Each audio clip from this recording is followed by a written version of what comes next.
Hello students, welcome और welcome back to my YouTube channel. So students, आज की video में हमारा न्यू चैप्टर स्टार्ट हुआ है जिसका नाम है sorting materials into group. Chapter 4 है हमारा sorting materials into group. Chapter 3 हमारा हो चुका था कंप्लीट। प्रीवियस वीडियो में हमने पूरा क्वेश्चन आंसर वगैरह सब कंप्लीट कर लिया था। अब हमारा चैप्टर 4। तो अब आप देख रहे हो यहाँ पे सॉर्टिंग मटेरियल्स इनटू ग्रुप। इसका मतलब क्या समझ में आ रहा है आपको? हम देख रहे हैं कि सॉर्टिंग मीन्स किसी चीज़ों को सेपरेट करना या फिर अलग अलग सॉर्ट करना। कोई चीज़ अगर फैली हुई हो तो उसको कैटेगरी वाइज अच्छे से लगाना। ठीक है, सॉर्टिंग का मतलब होता है मटेरियल सबको पता है, चीज़ें इनटू ग्रुप्स के अंदर। तो ये क्या कह रहा है कि मटेरियल्स को ग्रुप के अंदर अच्छे तरीके से डिवाइड करना। ठीक है, मतलब देखो यहाँ पे हमारे एग्जांपल देखते हैं। मैंने यहाँ पे लिख रखे हैं कुछ एग्जांपल्स लिख रखे हैं। प्लास्टिक वाटर बॉटल है, टॉयज़ हैं, बकेट है, पेन है, टम्बलर है, विंडो है, डोर है, पेंसिल है और ट्री है। तो अब हम इसको मतलब ग्रुप में डिवाइड करना है हमको। पहला ग्रुप है हमारा किसका? प्लास्टिक की चीज़ों का। दूसरा है हमारा ग्लास की चीज़ों का, मतलब कांच की चीज़ों का। थर्ड है हमारा वुड की चीज़ों का। ठीक है, हमको ये डिवाइड करनी है चीज़ें। ठीक है, हम चाहें तो अब देखो यहाँ पे प्लास्टिक वाटर बॉटल प्लास्टिक की है, तो एक तो हमारे अंदर इसमें वाटर बॉटल आ जाएगी प्लास्टिक के उस कैटेगरी में। ठीक है, और एक क्या आ जाएगा हमारा इसके अंदर? टॉयज़ आ जाएंगे और बकेट्स आ जाएंगी। बकेट मतलब बाल्टी भी हमारी उसकी होती है। ठीक है, ये थे हमारी और अब देखते हैं ग्लास। और कोई है नहीं इसके अंदर प्लास्टिक का। ग्लास की चीज़ें क्या हैं? टम्बलर हो गया और विंडो होगी, और कोई इसके अंदर है नहीं। और वुड में हो गया डोर, पेंसिल और ट्री भी वुड का ही होता है। और यहाँ पे प्लास्टिक में हाँ, और एक पेन भी रह गया। प्लास्टिक में हमारा पेन भी आता है। ठीक है, तो ये हमने डिवाइड कर ली। हमने मतलब इस फैली हुई चीज़ों को सॉर्ट आउट कर लिया, मतलब इनको मटेरियल्स को सॉर्ट आउट कर लिया ग्रुप्स के अंदर। तो हमारा चैप्टर इसी पे ही बेस है पूरा। तो अब हम इसको पढ़ते हैं अच्छे तरीके से। अब हमारी 4.1 ऑब्जेक्ट्स अराउंड अस, मतलब हमारे आसपास की चीज़ें। We have seen that our food and clothes have so much variety in them. आपने देखा होगा कि जो हमारे कपड़े होते हैं उनके अंदर बहुत सारी वैरायटी होती है। Not just food and clothes, there is such a vast variety of objects everywhere. ना ही सिर्फ फूड और क्लोथ्स की, लेकिन सिवाय फूड और क्लोथ्स के बहुत सारी चीज़ों की वैरायटी, अलग अलग तरीके की वैरायटी होती है हमारे आसपास, हर जगह होती है। We see around us a chair, a bullock cart, a cycle, cooking utensil, book, clothes, toys, water, stones and many other subjects. है ना? तो क्या बोल रहे हैं, हमने अपने आसपास में देखा है कि चेयर होती है, बुलक कार्ट होती है, साइकिल होती है, कुकिंग यूटेंसिल होता है, बहुत सारी चीज़ें होती हैं, है ना? All these objects have different shape, colors and uses. हाँ, ये जो इनमें एग्जाम्पल दे रखे हैं, chair, bullock cart, cycle, cooking utensil, book, clothes, toys, इन सब चीज़ों की अलग अलग शेप होती हैं और इनके कलर होते हैं अलग अलग तरीके के, और इनके यूजेस भी अलग होते हैं। ठीक है, look around and identify objects include a rubber ball, a football and a glass marble. If we include objects that are nearby around, our list could also include objects like apple, oranges and an earthen pitcher, घड़ा. Suppose we are looking for object that is edible. Suppose करो कि हम लोग ऐसे object के लिए देख रहे हैं, ऐसे ऑब्जेक्ट के लिए सर्च कर रहे हैं जो कि edible हो. We might include all the items that we have listed in table 1.1, 1.2 and 1.3 chapter 1. हम इस मतलब अगर हम किसी खाने के लिए सर्च कर रहे हैं तो हम जो हमने फर्स्ट चैप्टर में पढ़ा था कि जितने भी फूड आइटम्स थे हम सारे इंक्लूड करेंगे एडिबल आइटम्स में। ठीक है, we might also find that some of those round shape objects we listed out are also in this group. अभी क्या बोल रहा है कि मतलब हमने ये भी फाइंड किया था कि that some of round shaped object, कुछ round shape object we just listed out, हमने जो लिस्ट में लिखे थे, are also in this group, वो भी इन ग्रुप में है जो हम यहाँ पढ़ रहे हैं। Let us say we wish to make a group of objects that are made of plastic bucket plastics. ठीक है, तो ये क्या बोल रहा है कि आप सोचो, ऐसी इच्छा करो, ऐसी विश करो कि आप मतलब make a group of object that are made of plastic ऐसे ऑब्जेक्ट का ग्रुप बनाओ जो कि किससे बने हुए हैं, प्लास्टिक से। आपकी इच्छा हो रही है, आपकी विश हो रही है ये। Bucket, lunch boxes, toys, water container, pipes and many such objects may find a place in this group. There are so many ways to group objects. तो ये क्या बोल रहा है कि हमने यहाँ पे देखा bucket, lunch box, toys, water container, pipes and many such object may find a place in this group. हाँ, प्लास्टिक के जो हम प्लास्टिक ऑब्जेक्ट वाला ग्रुप बनाना चाहते हैं उसके अंदर भी इनकी जगह है, क्योंकि इसके अंदर बकेट प्लास्टिक की है, लंच बॉक्सेस कुछ प्लास्टिक के होते हैं, कुछ स्टील्स के होते हैं, और टॉयज़ प्लास्टिक के होते हैं, वाटर कंटेनर कुछ स्टील के होते हैं, कुछ प्लास्टिक के होते हैं ना। तो अब नेक्स्ट देखते हैं, there are so many ways to group object. यहाँ पे बहुत सारे तरीके हैं ऑब्जेक्ट को ग्रुप में रखने के, ठीक है। हाँ, in the above example we have grouped objects on the basis of the shape और the material they are made from. तो ये क्या बोल रहा है, हमने जो अभी यहाँ पे एग्जाम्पल्स देखे हैं उनमें हमने जो ऑब्जेक्ट्स को ग्रुप किया है वो किसके हिसाब से किया है, उनकी शेप को देख के और उनके किसको देख के कि वो किस चीज़ से बने हैं, प्लास्टिक से बने हैं, लकड़ी से बने हैं और ग्लास से बने हैं, ठीक है। All objects around us are made of one और मोर मटेरियल। जितने भी ऑब्जेक्ट हमारे आसपास हैं वो या तो मतलब वो एक से ज़्यादा मटेरियल से मिलकर बने होते हैं। दीज मटेरियल्स में बी ग्लास, इनमें से मटेरियल कुछ ग्लास भी हो सकता है, मेटल भी हो सकता है, प्लास्टिक भी हो सकता है, वुड भी हो सकती है, कॉटन, पेपर, मड और soil. Can you think of some more example of material? और भी बहुत सारे एग्जाम्पल होते हैं, पीतल, आयरन वगैरह, निकल, ये सब, कॉपर, इन सब चीज़ों से भी बन के हमारे जो सामान मटेरियल बनते हैं, ठीक है। तो ये अब है पढ़ते हैं activity 1। Let us collect as many object as possible. उतने सामान इकट्ठा कर लो जितना आप लोगों के पास पॉसिबल है, इकट्ठा कर सकते हो आप लोग, ठीक है।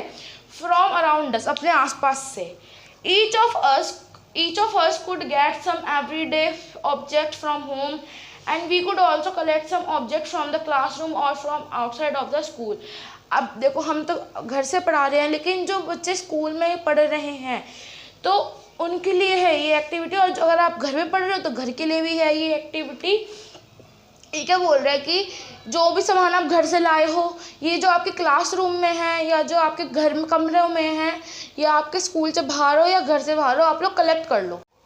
What will we have in our collection? हमारे पास क्या है हमारे कलेक्शन में? कलेक्ट करने के बाद सारी चीज़ें हमारे कलेक्शन में क्या क्या चीज़ें आई?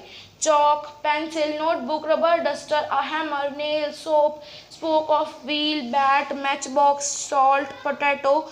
We can also list object that we can think of but cannot bring to the classroom. तो ये क्या बोल रहा है कि हम लोग और भी ऑब्जेक्ट की लिस्ट बना सकते हैं, लेकिन जिनके बारे में हम सोच सकते हैं वो क्लासरूम में नहीं ले जा सकते, ठीक है। फॉर एग्जाम्पल वॉल, जैसे कि दीवार, ट्री, पेड़, डोर, दरवाजे, ट्रैक्टर, रोड, ठीक है, वो हम क्लासरूम में तो नहीं ले जा सकते। Separate all objects from this collection that are made from paper और वुड। अभी क्या बोल रहा है कि इन जो हमने एग्जाम्पल कलेक्ट करे हैं, चीज़ें कलेक्ट करी हैं, उनमें से जितनी भी चीज़ें पेपर और वुड की बनी हैं उन्हें हटा दो, उन्हें सेपरेट कर दो। This way we have divided all objects into 2 groups. अब हम देखते हैं, हमारे पास कोई तो चीज़ है नहीं जो हमें इस पर एग्जाम्पल दे रखे, हम इसमें सेपरेट कर देते हैं पेपर और डोर, पेपर और वुड की चीज़ें, ठीक है।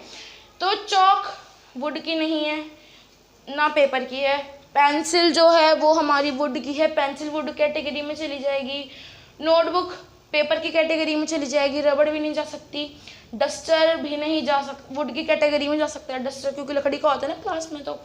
और हैमर भी लकड़ी की कैटेगरी में, क्योंकि जो हैमर की स्टिक होती है वो लकड़ी की होती है। नेल भी नहीं जा सकता, सोप भी नहीं जा सकता, स्पोक ऑफ अ व्हील भी नहीं जा सकता, बैट जा सकता है वुड की कैटेगरी में, मैच बॉक्स नहीं जा सकता, सॉल्ट भी नहीं जा सकता, पोटैटो भी नहीं जा सकता, ठीक है। मतलब कुछ चीज़ें हैं बस जो डिवाइड हो सकती है, बाकी नहीं। हाँ, मैच बॉक्स भी वुड की कैटेगरी में जा सकती है। One group has the object that are made from paper और wood while the other group has the object that are not made of this material. तो ये क्या बोल रहा है कि हमने ग्रुप तो डिवाइड कर लिए, कौन से करें, जो कि चीज़ें वुड से बनी हैं और जो चीज़ें पेपर से बनी हैं। बट उन चीज़ों का क्या जो जिनके लिए हमने कोई ग्रुप बनाया ही नहीं है, या मतलब while the other group has the object that are not made of this material. उनके लिए तो ग्रुप बचा ही नहीं जिनके लिए हमने मतलब जो चीज़ें इकट्ठे हैं वो पेपर में नहीं, कैटेगरी में नहीं गई, जो वुड में नहीं गई, उनके लिए कौन सा ग्रुप है। Similarly we could separate the things that are used for preparing food. और अभी क्या बोल रहा है कि हम लोग एक और ग्रुप बना सकते हैं जिसमें कि ऐसी थिंग को सेपरेट कर सकते हैं जो कि फूड के बनाने में हेल्प करे। जैसे इसमें हो गया पोटैटो भी चला गया, सॉल्ट भी चला गया, ठीक है। Let us be a little more systematic. अब थोड़ा मोर सिस्टमेटिक होते हैं।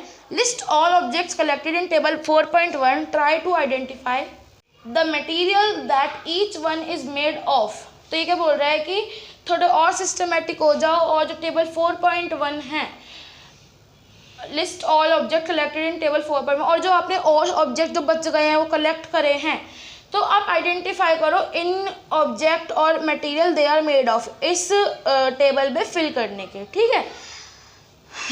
It would be fun to make this a large table. ये बहुत मज़ा दिलाने वाली है, लार्ज टेबल बनाने में बहुत मज़ा आएगा। Collecting information about as many object is possible. अलग अलग तरीक़ों की, अलग अलग चीज़ों की इन्फॉर्मेशन कलेक्ट करना जितनी पॉसिबल हो सकती है उतनी कलेक्ट करो। ये होमवर्क है आपका, एक्टिविटी करना, क्योंकि एक्टिविटी टीचर नहीं कराती, स्टूडेंट्स को खुद करनी पड़ती है। It may seem difficult to find out the material out of which some of these objects are made. In such cases, discuss with your friend, teacher and parents to identify the material। ये क्या बोल रहा है कि it may seem difficult to find out the material out of, हाँ, तो ये क्या बोल रहा है कि ये बहुत कभी कभी डिफ़िकल्ट भी हो जाएगा, इसमें हो भी सकता है डिफ़िकल्ट कि आप लोग कौन सी कैटेगरी में उस चीज़ को ट्रांसफ़र करो, कि ये चीज़ किससे बनी है, आपको पता नहीं चल रहा कि कौन सी कैटेगरी में इसको ट्रांसफ़र करना है। इससे आप अपनी पेरेंट्स की हेल्प ले सकते हो, अपनी सिस्टर, ब्रदर और एनीवन यू वांट, आप उनकी हेल्प ले सकते हो, ठीक है। तो अब टेबल पर 4.1 आपका होमवर्क है। अब हम देखते हैं अपनी एक्टिविटी 2।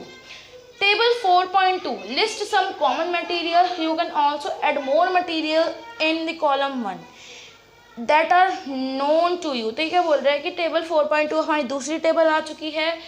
अब उसके अंदर आप थोड़े कॉमन मटेरियल भी डाल सकते हो, लिख सकते हो उसके अंदर, और you can add more material, और मतलब ऊपर वाली टेबल से देख के भी लिख सकते हो उसके अंदर आप मटेरियल, और अपने थोड़े और मटेरियल भी ऐड कर सकते हो, ठीक है।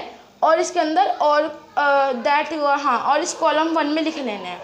Now try to think of everyday object you know. और ट्राई करो, थिंक कर, सोचने का ट्राई करो कि जो ऐसी चीज़ें जो कि आपकी एवरीडे यूज़ में आती है, that are made mainly of this material and list them into column 2। क्या बोल रहा है कि ऐसी चीज़ों को थिंक करो, सोचो कि जो चीज़ आपके डेली यूज़ में काम आती है, और उनको कैटेगरी वाइज अच्छे से लिखो, कैटेगरी वाइज लिखना है। जैसे हमारा है वुड, वुड में क्या आ सकता है, पेंसिल वगैरह सब चीज़, डोर वगैरह आ सकते हैं। पेंसिल हम डेली यूज़ के लिए करते हैं, लिखने के लिए पेंसिल हो गई।